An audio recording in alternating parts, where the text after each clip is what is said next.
자, 102회 회사는 금왕전자 1023으로 바꾸시고요. 교재는 519페이지.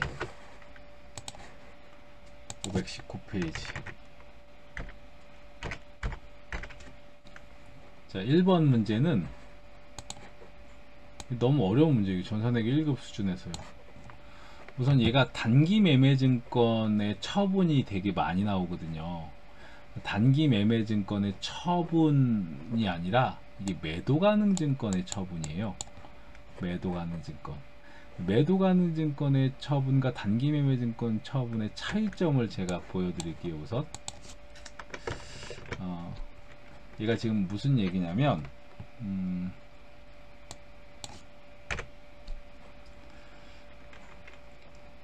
얘가 만약에 단기 매매 증권인 경우를 먼저 예를 들겠습니다. 단기 매매 증권. 단기 매매 증권의 취득회계처리를 볼게요. 취득가액. 예를 들어서 만약에 얘가 22년 3월에 취득했다라고 할게요. 그러면 22년 3월에 취득했을 때 2,400 주고 취득했죠. 그러면 분계는 이렇게 돼요. 단기 매매증권 2,400 그리고 뭐 보통예금 2,400 뭐 이런 식으로 할 거예요. 그리고 22년 말 공정가치 2,800이에요. 그러면 주식이 올라간 거잖아요. 2,400에서 2,800으로. 그러면 400만큼 올라갔죠. 단기 매매증권 400. 요거는 이제 기말 결산 분계 사항이고 결산 때 할 수도 있는 회계처리입니다. 이걸 400만큼을 단기 매매 증권 평가 이익으로 이렇게 회계처리를 합니다. 그리고 단기 매매 증권 평가 이익은 손익계산서의 이익이에요. 손익계산서 이익으로 처리를 해요. 이게 작년 말까지 그렇게 됐었다라는 겁니다. 그리고 지금 23년 7월 20일이죠. 지금 7월 20일 얘가 만약에 단기 매매 증권이었다면 처분가액 2,900 주고 팔았잖아요. 그럼 어렵지 않아요. 단기 매매증권 2,900 보통예금으로 회수했어요. 보통예금 2,900 단기 매매증권 팔았으니까 차변에서 대변으로 가야겠죠. 단기 매매증권 지금 얼마 장부상 얼마인데요? 요거예요. 요거 공정가치 2,800. 왜? 우리가 처음에 2,400으로 취득한 후에 평가를 통해서 400만큼 늘려놨잖아요. 그죠? 그러면 2,800이 이거 합치면, 그러니까 단기 매매증권이라면 얘가 필요 없어요. 작년 말 공정가치와 처분가액을 비교하는 거예요. 얘랑 얘 두 개만 비교해서 처분 이익이 날 수도 있고 처분 손실이 날 수도 있어요. 지금은 처분 이익이에요, 처분 손실이에요. 2,800인데 2,900이 됐잖아요. 올해 단기 매매증권 2,800만큼을 팔면 이거 합쳐서 대변으로 간다고. 이렇게 2,800. 그럼 2,800만원에서 2,900만원 받았잖아요. 100이 뭐가 돼요? 단기 매매 증권 처분 이익 100. 만약에 지금 이 문제가 단기 매매 증권이었다면 요게 답이에요. 지금 요게 단기 매매 증권이었다면 그러니까 요거는 이제 여러분들한테 제가 이해를 돕기 위해서 전에 취득했고 전에 말의 공정가치 그 처분가액 이렇게 본 거고, 사실은 이제 만약에 이 문제가 단기 매매증권이었다라고 하면 뭐하고 뭐만 보면 되냐면 처분가액, 차변의 요금액, 공정가치 전기말 2,800 차변에서 대변으로 보내요. 그리고 차이 나는 금액이 처분 이익이 될 수 있고 처분 손실이 될 수 있죠. 그죠? 이 데이터는 필요 없는 데이터라고요, 단기 매매 증권의 경우는. 그런데 이제 매도 가능 증권은 달라요. 지금 이 문제는 매도 가능 증권이거든요. 자, 만약에 이 문제가 매도 가능 증권이면 이렇게 처리를 해요. 밑에다가 해놓을게요. 똑같이 2,400 주고 샀어. 그러면 여기는 똑같아요. 단기 매매 증권이든 매도 가능 증권이든 우선 취득하면 계정 과목만 다른 거예요. 이렇게. 그죠? 그리고 이제 매도 가능 증권도 2,400이었다가 400만큼 올라갔잖아요. 얘도 똑같아요. 여기까지는. 근데 이게 달라. 대변에 매도 가능 증권 평가 이익이라 그래요. 하고 요게 손익계산서가 아니에요. 손익계산서가 아니라 재무상태표에 기타 포괄 손익 누계액이라는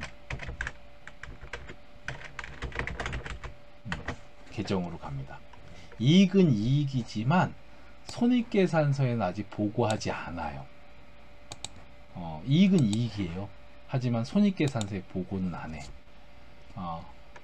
그리고 언제 보고할 거냐, 손익계산서에 처분하는 시점에서. 처분하는 시점에서 보통 예금 2,900 받았죠. 이것도 매도 가는 거, 그죠? 2,900만원. 자, 매도 가능 증권 얼마짜리예요? 얘도 마찬가지로 2,400 400 합치면 2,800이죠.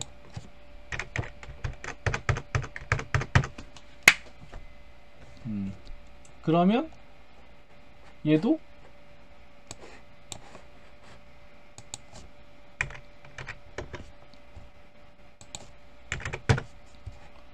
얘도 100이 매도 가능 증권 처분 이익이야?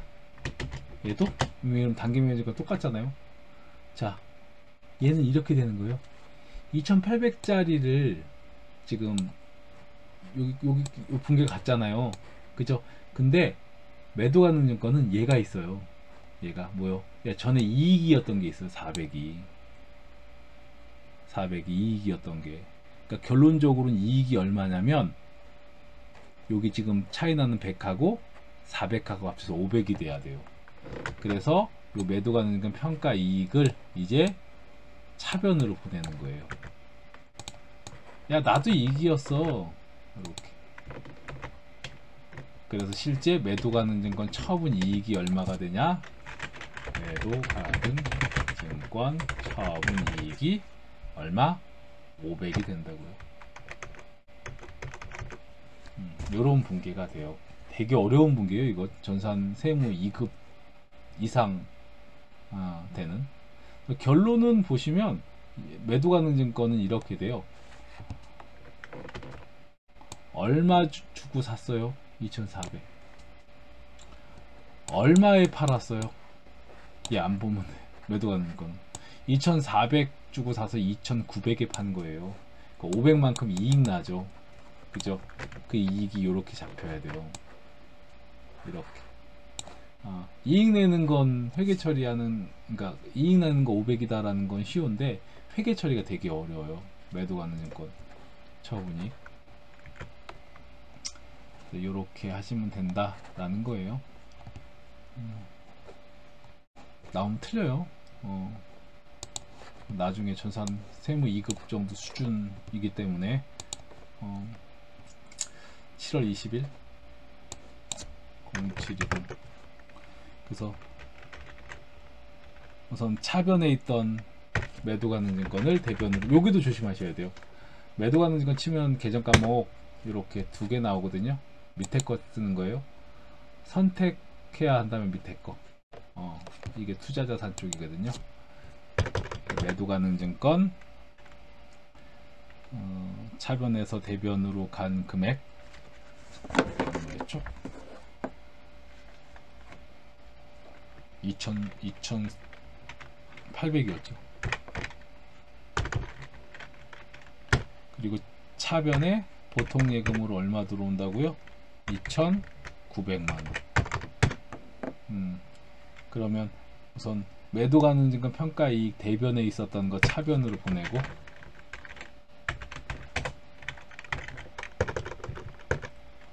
$400만원, 이것까지 합쳐서 500만원이 매도 가능 증권 처분 이익이 됩니다. 되게 어려운 분기였어요. 틀리라고 내는 문제예요. 1301급에서 틀려주세요. 2번, 창고에 보관 중인 원재료가 기계장치 수리하는 데 썼죠. 그죠? 이제 수익적 지출로 처리할 것, 이렇게 나와줘야 되는 게 좀 더 정확한데, 아무튼 수선비입니다. 9월 26일 공장이네요. 차변에 수선비 500번대 55만원. 대변에 원재료, 원재료 대변에 나갔네요. 뭐 해줘야 돼요? 조교 8 타계정 으로 대체. 3번, 생산직 직원들 간식용 토스트 복리 후생비 현금으로 지급했죠. 500번대 복리 후생비. 9월 26일 뭐랬니? 11월 4일. 얘도 9월 26일이었는데 9월 26일.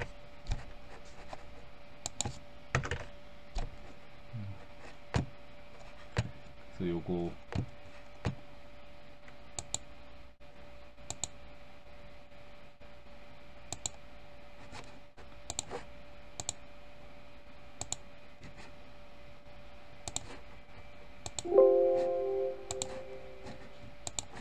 (9월 26일로) 잠깐 보낼게요.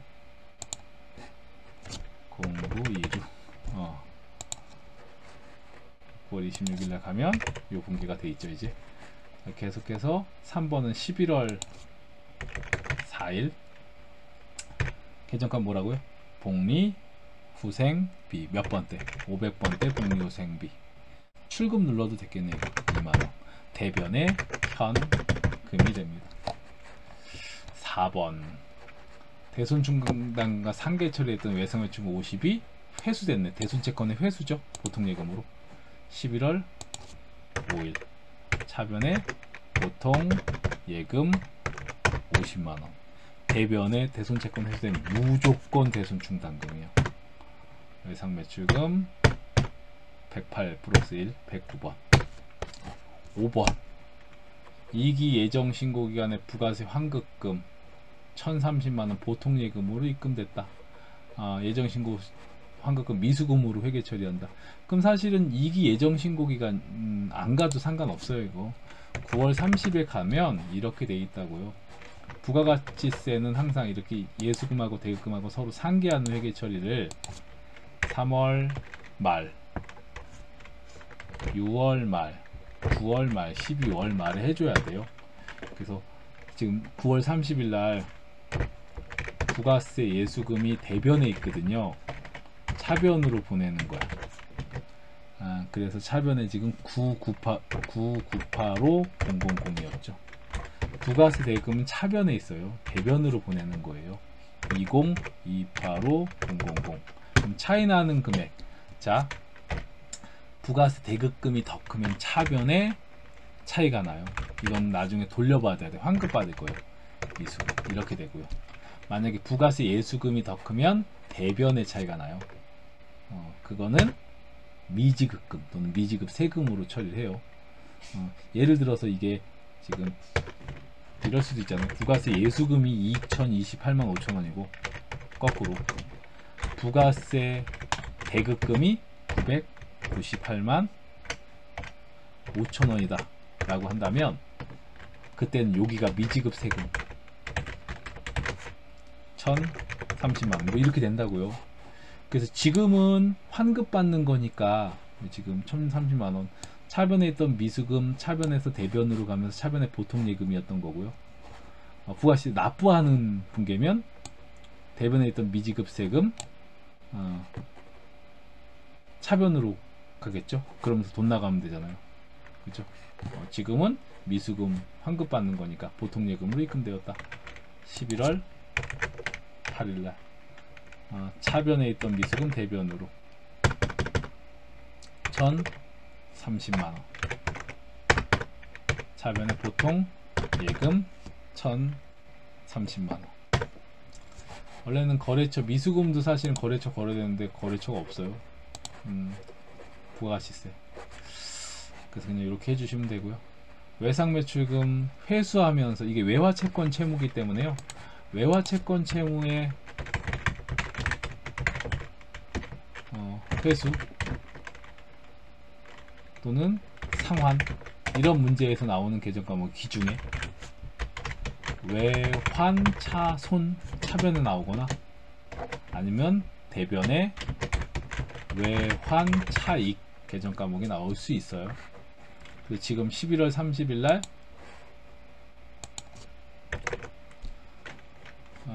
11월 1일 매입 매출 전표를 잠깐 보면